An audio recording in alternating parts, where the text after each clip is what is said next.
Hello, I'm Sophie. I'm the founder of Stanley Biggs Clothiers, and we are at Arnhem for the 81st anniversary commemorations of the battle that took place here. Last year, on the 80th, I did a documentary detailing and laying out all of the research, the experiences and the stories, personal accounts relating to Stanley Biggs, our namesake. This year we've decided to look at another unit of the parachute variety, so 156 Parachute Battalion. And in spirit of the last documentary, we're not going to look at the overall unit as a whole. We're going to concentrate on one particular man. Now, this particular man was called Robert Alfred Tappin. He was a private. And the reason that we're researching and following his footsteps is because we actually have his great nephew with us. So for the last year, we have been piecing together as much as we possibly can from first-hand accounts, the war diaries, and then also the invaluable books written by John O'Reilly, whose father was also in 156 Parachute Battalion. So could you tell us a little about how you found out that you had a great uncle that fought and died at Arnhem? It started when I was about 12 or 13, and my granddad, his nephew, gave me some medals and said, "Oh, these are Uncle Ronald." I was like, "Okay." I didn't think much of it, obviously, being that young of age. And then, as I got older, sort of take quite an interest into it. And a couple of years ago, Granddad brought out some of his mother's old belongings, and he didn't have much, but he had an old handbag, and in that handbag I found 3 old pieces of paper, which sparked my interest immediately. One of those was a second-class army certificate that was awarded to a Robert Alfred Tappin in Malta, Right. of the 1st Suffolk Battalion. So immediately I thought, maybe it actually isn't Ronald then. Maybe that name's been gotten wrong, because he was a bit of a lost family member, a lost link, as he died young, and no one really spoke about him much. And the other pieces of paper I found, one was from my grandfather's mother, Edith Tappin. She had sent a letter to the War Office or whatnot, asking about where Robert was, and the piece of paper that we had was the original response back, saying that they couldn't confirm anything, they don't know, they haven't found him, he's still missing. And then the last piece of paper I had was confirmation of that he's been buried in Arnhem, Oosterbeek. Right. So immediately I thought, okay, again, not knowing too much about what unit ended up, I sort of followed the 1st Battalion links, and we sort of found that he'd left, so he'd gone to Malta with the 1st Battalion Suffolks, and in 1939 he'd left with the 2nd Battalion Suffolks to India. And during his stay in India with the 2nd Battalion, he actually joined up with the 151 Parachute Battalion on the 23rd of October 1941. So I got in touch, that was shown via the service records that I requested that finally arrived, because it was during COVID time, so they took extremely long. Yep. And that was before they switched all to National Archives, I think now. And so I contacted Airborne Assault because I wanted to find out more.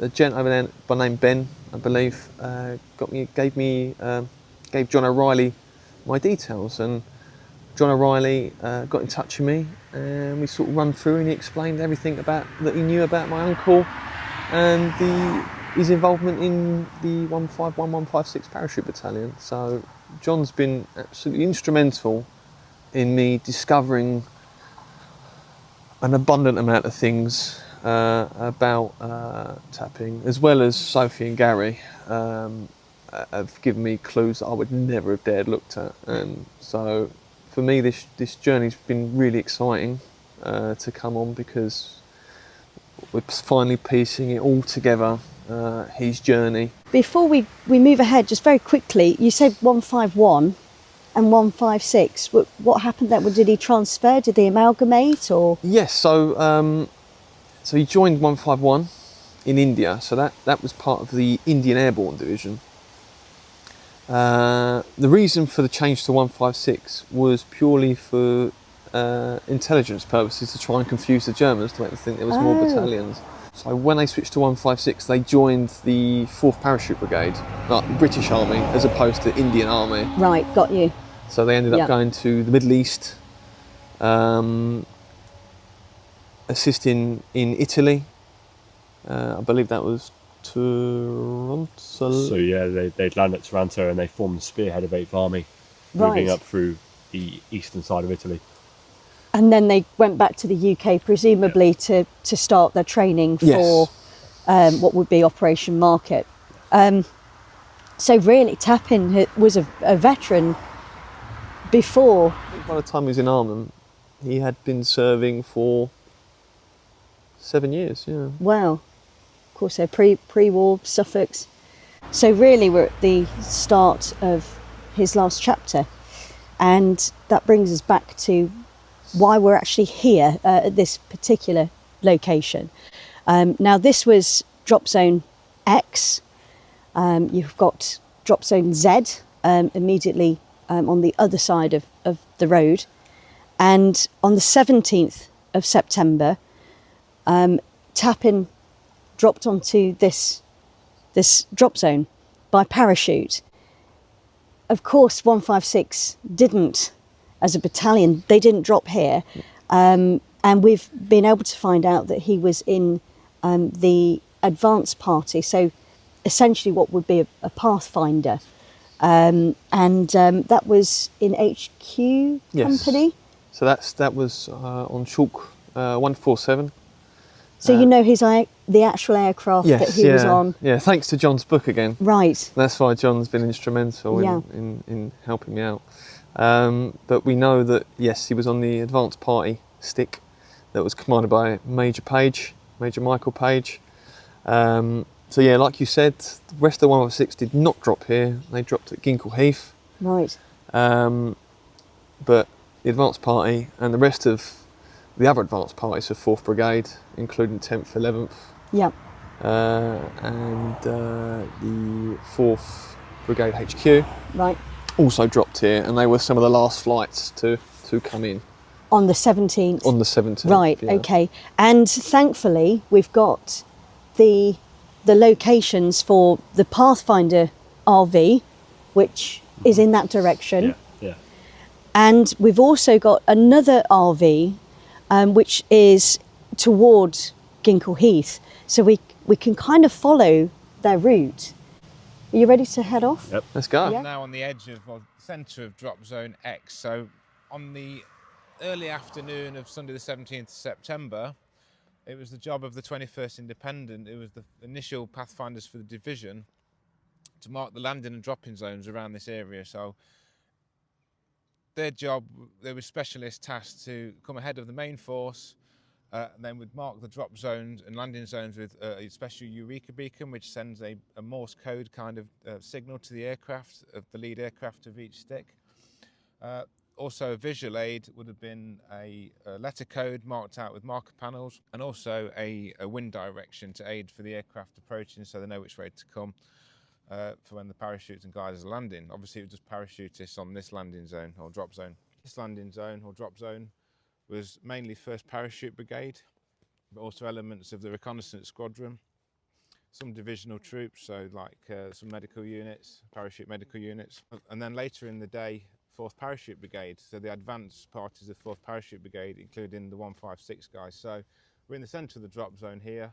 This is probably roughly in where the woods were, that was the rendezvous point for 156, so it makes sense being in the centre of the drop zone. Robert and the Pathfinder stick were assigned to Chalk 147, taking off from Barkston Heath. They'd have landed here, and literally just to our left is their rendezvous point for battalion. So they'd have come in together, got a head count. During that head count, they would have realised that Tappin had in fact misdropped, Unfortunately, we can't trace his steps exactly, but we can trace the rest of the Pathfinder stick. Once they were here, they'd most likely got an all-round defence, got the maps out, and then they'd have taken a bearing to their first RV point, which is a couple of kilometres that way. So they'd have come together, set off, and then I'm sure Rob would have likely tried to retrace the steps. He most likely would have received that in the orders process.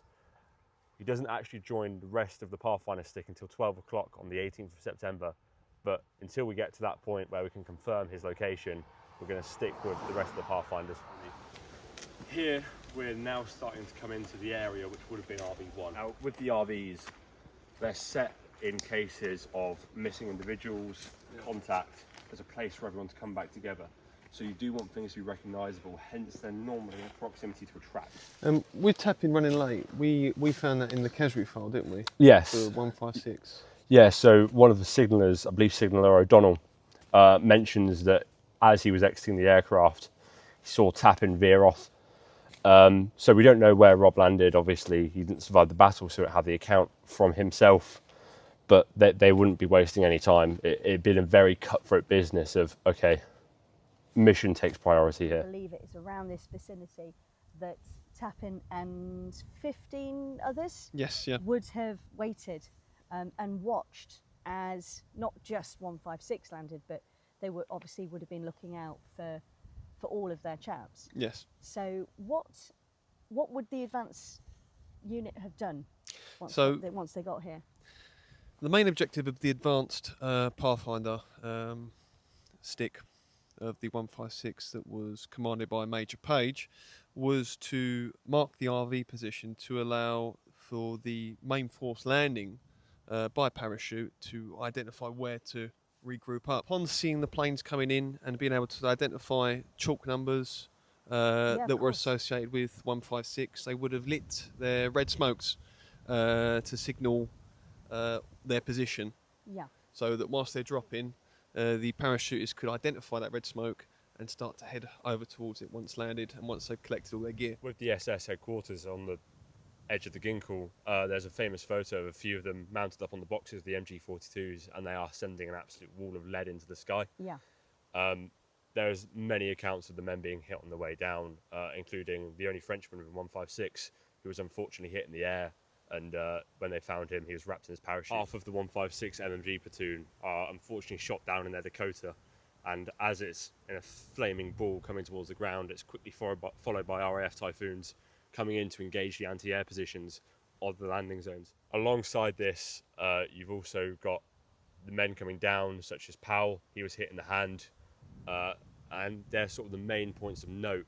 But once they hit the ground, the heath's on fire.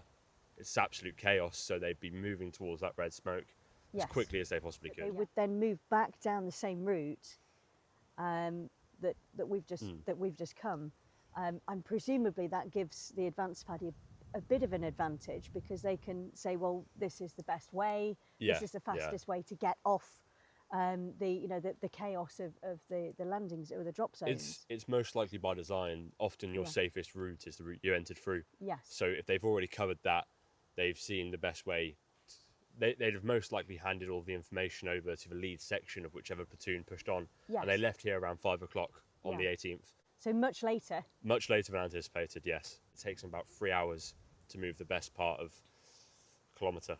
Right. So it's a very slow process getting off the landing zones. So we are at the rendezvous point for where 156 Battalion would have met up with their vehicles that had been dropped in a different landing zone. With the Jeeps, obviously you can't parachute them in, so they would have gone by glider.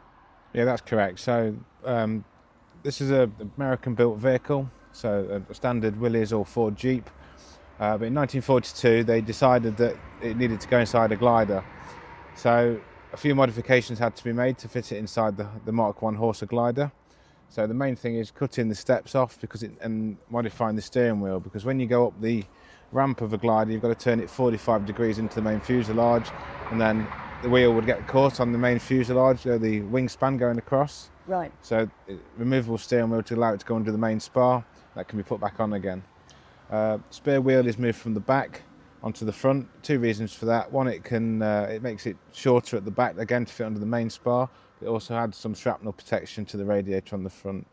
Jerry can in the middle, and sometimes one carried behind each seat, obviously because airborne forces are often dropping behind enemy lines, and it's going to be a while before they're resupplied, so you need extra fuel. Yeah. A few different modifications depending on the role of the Jeeps, but the ones of 156 were just a very standardised Jeep.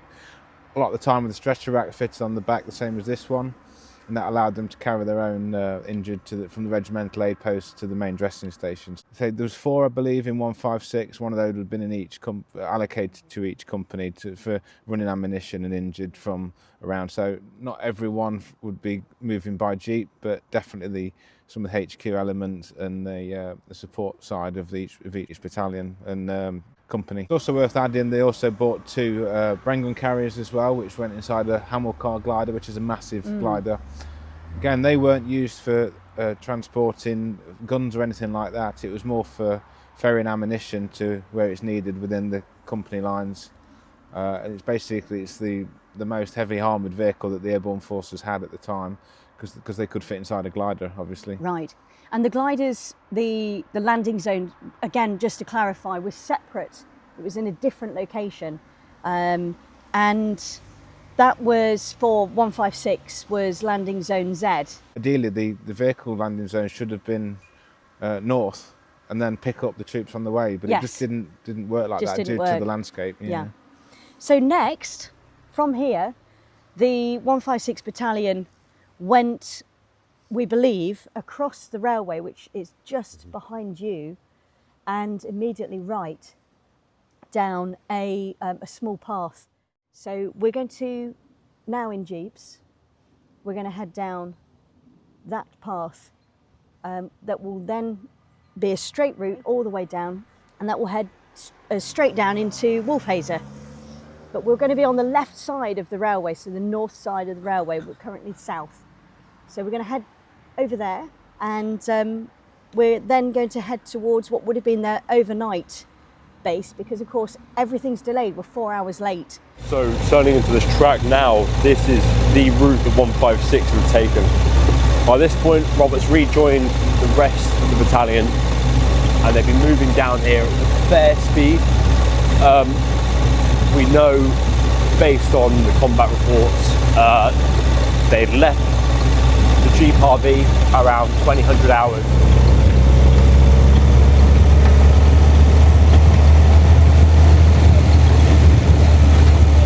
So we're now coming up to landing zone S. This is where units such as the KOSB 181 field ambulance came in. A little bit further along, still on our left, is landing zone L. That is where the Polish gliders came in, where 156 stopped overnight between the 19th and the 20th of September. And we are now heading down to where 4th Brigade headquarters was set up overnight. There's a few of the slit trenches which have been redug in the early 2000s down here. There's a little memorial, but there are many more scars on the ground where you can see where they've been dug in. So we're coming up to the memorial now, here on our right. So you'll notice here, all of these slit trenches are very close together. With HQ, it's probably ideal to have the guys fairly close together, alongside digging in as individuals. You'll be digging in water, batteries, radio sets, all the important stuff where should you get hit by enemy artillery or indirect fire, it's all protected. This wood line probably would have been scattered with slit trenches during those days in September. Where we are now, we've come down the old road here, and this is where 156 set up overnight. Now, to your north, you have more of the enemy. So they've come in here, dug their slit trenches, and then they've set down for the night here. We are now walking away from where 4th Parachute Brigade and 156 stayed the night on the 18th. So following John's lovely book, which is Walking in Their Footsteps, we're currently following the path that the 156 took and 4th Parachute Brigade headquarters on the 19th of September. You can see here the route we're following. So this is heading out towards Dragensweg.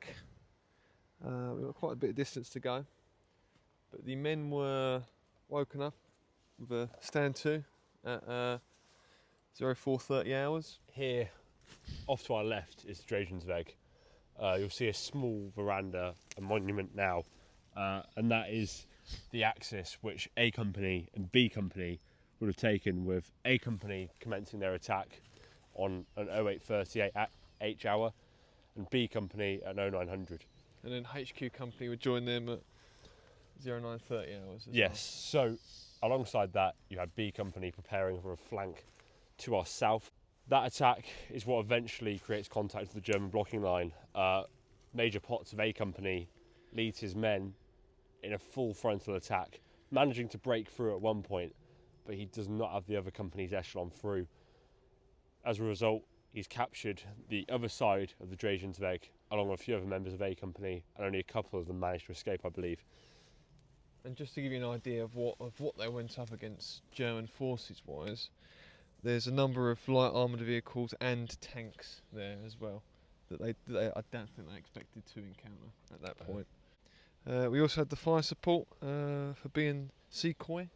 Yes, so the support company ended up commencing a mortar attack as the Dragensweg crosses the railway. Alongside that you had a few other elements moving around there, but other than A Company, the blocking line is a pretty formidable obstacle which only A Company get through, at which point they are all captured. Also, it's interesting to note, as we're moving up, this is famously where Major John Wally was injured leading B Company's attack. So we've headed down, we followed the route that they would have taken. It's the same route that they actually would have taken up to their overnight base, the 18th, 19th. It's now the 19th. They're being chased now by the Germans. They're also, Germans are in that direction as well from the north. So again, remember, there wouldn't have been as much trees and foliage at the time. The tunnel, the culvert, and this is the famous culvert that earlier on the 17th of September, just outside of the culvert, actually on this road, but about here actually, this is where C Troop were ambushed on the 17th. So it's an area of destruction.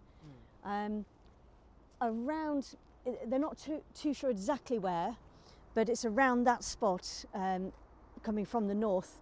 Quirripple of the 10th Battalion took his last stand and ordered his men to continue retreating, and he held back the Germans for his men, being awarded a posthumous Victoria Cross. So this would have been incredibly scary, frightening, chaotic, and confusing as well. So, because of course they're meant to be going that way. Yeah. So if we carry on, we'll get to the culvert, and of course many of the men would have been on foot, but by this time, you know, they were in jeeps. I think potentially as HQ Company, Tappin probably would have taken the culvert. I think the majority of them took it.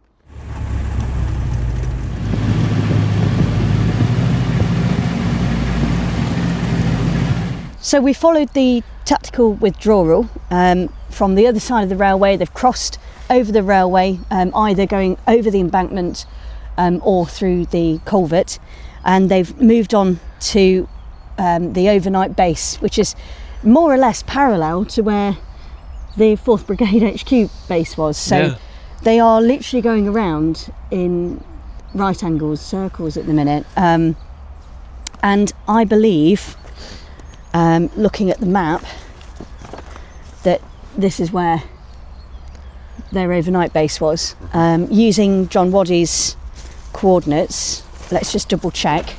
681 798, and that lines us up very closely to this real clump of paths, Now, there are a few remains of some others Yeah. that you've just found, but this is, I Most think, likely. the main point. With the 4th Brigade, who spent a restless night here with enemy patrols active around their position and some mortaring. But that morning, Brigadier Hackett was able to speak to divisional headquarters on the wireless. And then the decision was made to head down towards Brederlaan. Yes. And I think we might be able to follow the route. We've got to head that way and then south.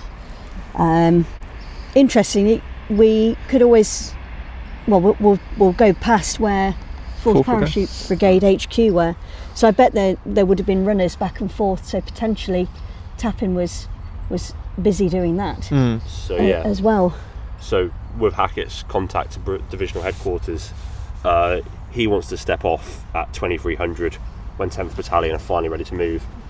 Division HQ basically put a stop to that, and they stepped off at 06:15 the following morning. Right, so we're now on the 20th, Yes. Wednesday the 20th of September, and we're edging closer now. They're preparing to surround them completely, aren't they? You can imagine they haven't had much sleep neither at all, have they, for the past couple of days? No, Arrived in late, yeah. and the first stop, getting a couple of hours sleep. So this is day 3. Yeah. Yep. So this is one day more than they were expecting already, and it's not even over yet. So this is the top of the Brederlaan, Yep. and This is where 156 Battalion, Brigade HQ, and 10th Battalion withdrew to.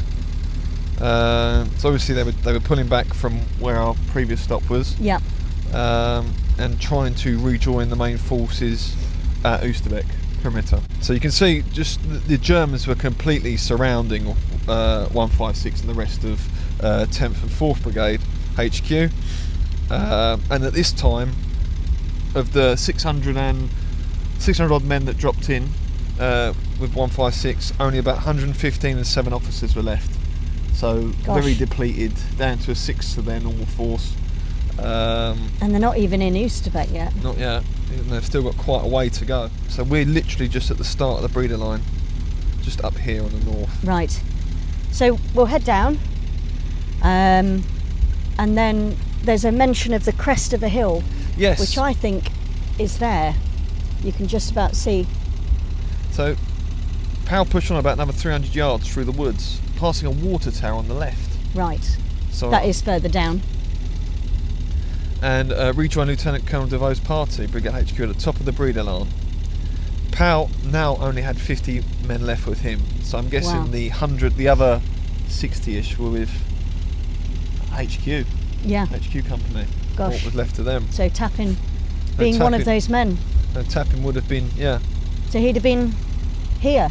So this is the top of Brederlaan, so this is where their HQ was. Yeah. We're getting closer Very each close. time.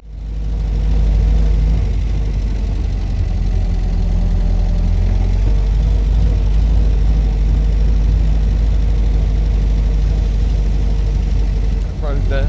So at what point, so the 10th Battalion are going this direction now, they're heading right. Yes.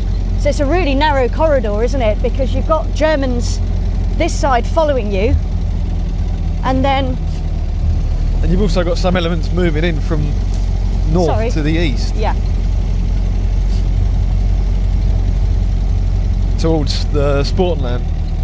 so this is really opening up now as well.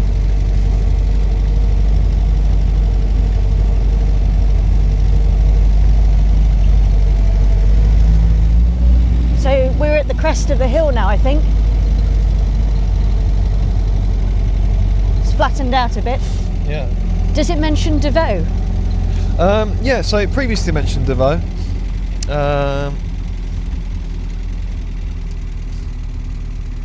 Yeah, so reunite with Brigade. As Powell found that the news was not good, with DeVoe and the rest of 156 had fared even worse, and they had fought their way to the crest of the hill. Right. Liaison officers, signallers, orderlies and clerks all got involved in the fighting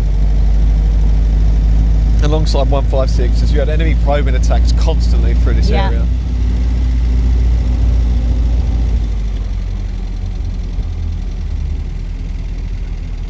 here's a very new memorial.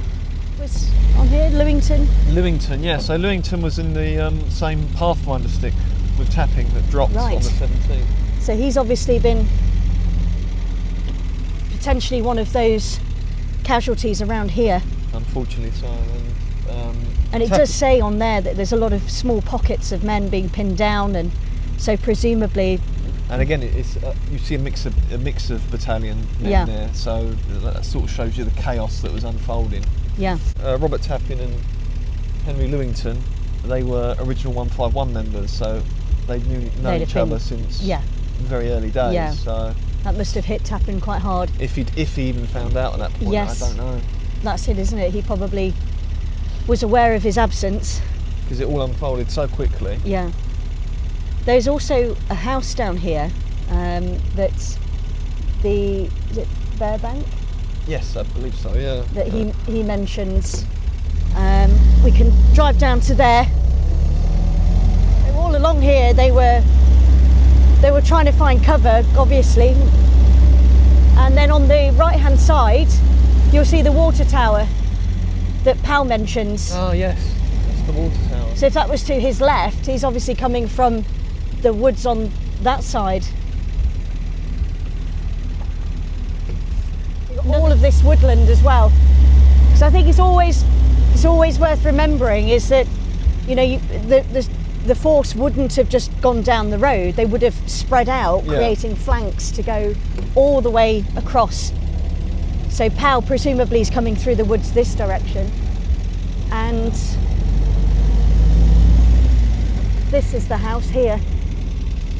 Oh wow!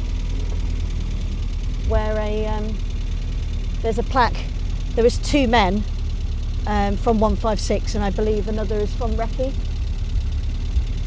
So chaos. I mean, we're following one unit, man. And it's so different, and one man. And it's so difficult to even pinpoint, because you think that one lone Recce soldier has probably got lost on his unit's journey. And you can't blame it with the woods and how chaotic at the time it would have been. We've hit down. We're here now, aren't we? Yes. Essentially. So we're a bit back here now. Yes, so we went back on ourselves. A company, C company. Yeah. So C company was Pal. Yes. Yeah. So we'll head back. And then we'll try and follow this route. Down to Tienhovenlaan. So here we are. We're going down to Tienhovenlaan, and this is where we know that was Robert Tappin's penultimate resting place with Sir Richard Devoe, Bruce Dawson, and other members of the 156 10th Parachute Battalion and 4th Parachute Brigade HQ. So this road they took in the attempt to get towards and into the perimeter. And it is, to be fair, it is a direct route. Right in front of us where that opening is, that's Sportslaan. Yeah. And then beyond that is Valkenburglaan. So that's the main road now. The Sportslaan leads to the sports centre, which was there, and there's a lot of mention of the tennis courts where they made heavy contact with the 9th SS. Yes, yeah. Panzer Division. So I think we ought to get out here and then walk the ground. I believe that it's in this woodland where they would have come through, so they'd have stopped. Well, we know that they stopped on Tienhovenlaan and then walked north. The Lance Corporal passed Devoe, slumped on a tree, and was then told, "No, you need to go and fight." And I think that is, unless there is another account of Devoe, we're really struggling with that. But I think that is the last account. So I think it's all around this area. And we also know from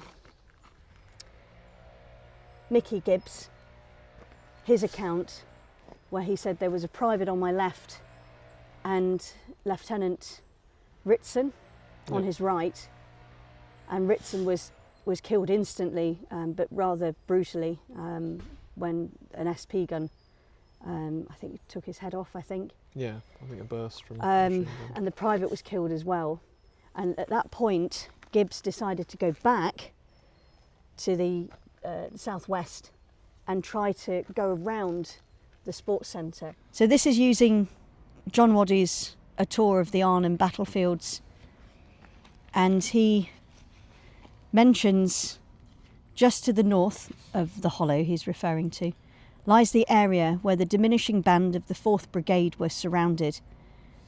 They were under close fire from SP guns and infantry. There were now no anti-tank guns, as all the gun towers had been damaged. Ammunition was scarce, especially for the Piats.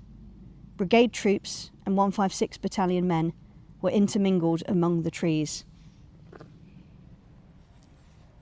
Major Geoffrey Powell's account: in a clearing, which I think is over here, I saw 3 jeeps of Brigade HQ, 2 close together, and on the trailer of one, a wounded man lay motionless on a stretcher.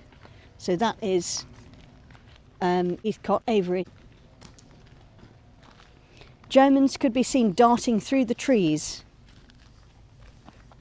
and then the squat barrel of an SP gun appeared. It fired and hit one of the jeeps, which burst into flames. A driver ran from it, shouting a warning that it was loaded with ammunition. All of us watched in horror, waiting for the explosion. Then out of the trees, a short, spare figure ran to the burning vehicle. It was the Brigadier.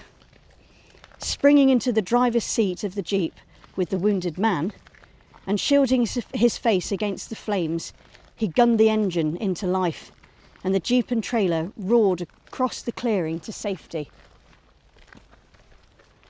So presumably in this direction, because that is where he would have come from. Yeah. The confused fighting continued, often hand to hand with German infantry, and more could be seen coming up in half-tracks. These might have been some of the 9th SS Panzer Division from the Dragensweg. Another attack was imminent, which could have easily overwhelmed the small encircled group. Casualties were mounting, and there was no way of caring for them. The CO of 156 Battalion, Sir Richard Devoe, and 2IC Major Ritson were killed. Also Major Dawson, the brigade major. The brigadier decided to head south, where he hoped to find the rest of the division. Standing by a small bush, he called for Major Powell. Now, we know that there was the account of Devoe, who had been shot, leaning on a tree. We know that Major Ritson was killed. And we know Major Dawson being photographed by Booty. Shortly before he's killed. It was, within minutes, had been shot. So I believe it is all in this woodland. So I think if we head back,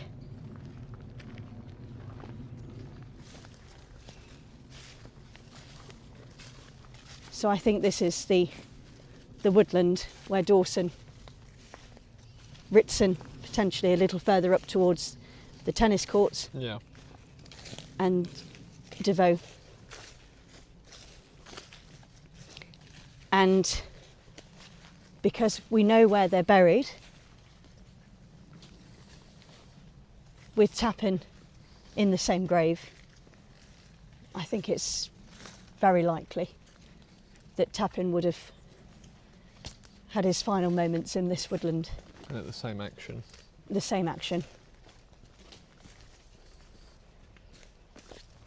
The fact as well that by the time they got to the hollow, Tappin's CO, Page, only had Few men. a handful of men. So here we're approaching the mass grave. And this is thanks, the wreath is actually thanks to our friend Hans, who was involved in the excavation of the mass grave a few years ago, and he very kindly has confirmed that the grave was here and also underneath what is now the fietspad, the cycle track. So it is here at this point where Tappin, Dawson, DeVoe and several others, there was a CMP, there was one from 10th Battalion. There's a couple more. And then unknown. There was a Lance Corporal unknown, and then a private, I believe, unknown. Another 156 as well. Yeah. And from the grave registration forms that are available on the Commonwealth War Graves Commission website, they are very meticulous with their paperwork, and we were able to sort of pinpoint who was here, and also when they were re-interned into the cemetery. So we'll be visiting later on. Going back to when we first arrived, we went to the Hartenstein, and they now have on public show the photograph of Dawson moments before he was killed, along with some of his personal items, including his pistol, including his pistol and the sling that was holding his arm, his injured arm. And that is from the excavation that our friend Hans was involved in.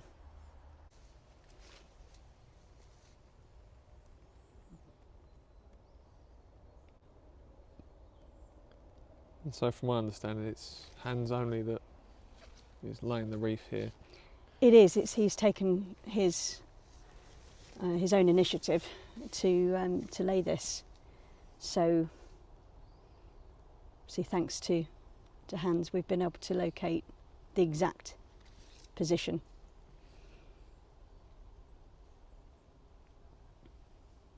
And then from here, the remainder would have headed south towards the hollow.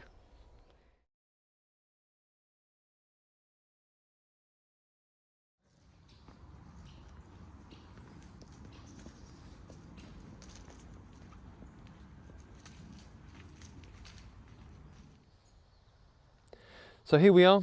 This is the final resting place of my relative Robert Alfred Tappin of the 156 Parachute Battalion. We followed his short journey through Arnhem, exploring where he would have gone from the original drop at Drop Zone X, all the way to Ginkle Heath, Wolf Hazer, towards Oosterbeek, with his penultimate resting place being the Tienhovenlaan. So this is his final resting place, along with the other members and other people in that mass grave. We took the opportunity to lay a rose on each of their graves, as well as a beer. We thought they might appreciate that.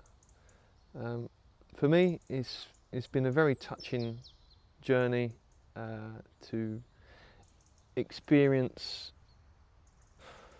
the path that Robert would have taken, would have followed, as well as all the other members of 156 and further down the line 4th Parachute Brigade HQ. Each man in this cemetery has their own story to tell, and we decided to tell Robert Tappin's, this man's story. Thanks to Commonwealth War Graves Records and the research by Gary, Sophie, James, Matt, and of course John O'Reilly's fantastic books, we was able to uncover and pinpoint the locations he followed. What was really important for me, so you know that my relative was sort of a lost member of the family that no one ever knew right, and that upset me from the start. So I was always set out to sort of uncover what he'd done, and I've always wanted to put a photo to a face to the name, a photograph. Unfortunately, it's still not been possible yet, but I know that there's plenty of others out there in this cemetery that also wouldn't have their photos, and relatives that also may be researching. But I want to thank everyone for this journey. It's been really touching and very emotional for me, and I encourage anyone that has their own relative to do their own pilgrimage and follow their relative's path, or even if you don't have any relatives, follow someone's path, just to see of the difficulties that they went through in Arnhem and Oosterbeek, because it wasn't very easy at all. And if anyone has any information whatsoever on Robert Alfred Tappin, I would greatly welcome that. Any chance to enhance my knowledge on him, and even if I'm lucky, possibly a photo would absolutely make my Christmas, make my day. So I genuinely want to thank everyone, and I want to thank all the veterans here that lie buried after the battle for our tomorrow. They gave their today.